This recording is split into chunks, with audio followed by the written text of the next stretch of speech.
Telugu cinema అంటే national అనుకుంటివా? International. బొమ్మ ఇక్కడే తీస్తే రీసౌండ్ హాలీవుడ్లో రావాలి. క్లాప్ ఇక్కడ కొడితే రికార్డులు అక్కడ కదలాలి అంటున్నారు మన దర్శకులు. మన హీరోలు కూడా డైరెక్టర్స్ ఆలోచనలకు తగ్గట్లుగా మారిపోతున్నారు. అందుకే ఇంకా పాన్ ఇండియా ఏంటి, ప్రపంచమే మన టార్గెట్ అంటున్నారు. అందరూ అదే దారిలో వెళ్తున్నారు. పుష్ప 2తో ఇండియన్ సినిమా రికార్డులను కొల్లగొట్టిన అల్లు అర్జున్ అట్లీ సాయంతో వరల్డ్ సినిమాపై కన్నేశారు. AA22 తెరకెక్కుతోన్న తీరు చూస్తుంటే ఆశ్చర్యపోక తప్పదు. సైన్స్ ఫిక్షన్ డ్రామాగా వస్తోన్న ఈ చిత్రం 600 కోట్లతో సన్ పిక్చర్స్ నిర్మిస్తున్నారు.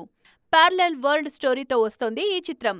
ఇక బన్నీ కంటే ముందే రాజమౌళి వారణాసితో ఈ యజ్ఞం మొదలుపెట్టారు. RRRతో ఆస్కార్ గెలిచిన జక్కన్న వారణాసితో పాన్ వరల్డ్ వైపు పరుగులు పెడుతున్నారు. 120 దేశాలు, 26 భాషల్లో మహేష్ సినిమాని విడుదల చేయబోతున్నారీయన. జేమ్స్ కామరన్ సైతం ఈ సినిమాకు ప్రమోషన్ చేస్తున్నారు. ఇక నాని ప్యారడైజ్ సైతం పాన్ వరల్డ్ ప్రాజెక్టే. దీని రేంజ్ ముందు చెప్తున్న దానికంటే చాలా భారీగానే ఉండబోతోంది. స్పిరిట్ హాలీవుడ్ స్థాయిలో వస్తున్న dark natural police drama. Korean నటుడు డాంగ్ లీ ఎంట్రీతో ఇంటర్నేషనల్ ప్రాజెక్ట్ అయిపోయింది స్పిరిట్. అలాగే జై హనుమాన్ని 11 భాషలకు పైగానే తెరకెక్కిస్తున్నారు ప్రశాంత్ వర్మ. రిషబ్ శెట్టి ఇందులో హీరో. వీటితో పాటు ప్రభాస్ ఫౌజీ రేంజ్ అలాగే ఉంది. మొత్తానికి టాలీవుడ్ అంటే నేషనల్ కాదిప్పుడు, ఇంటర్నేషనలే.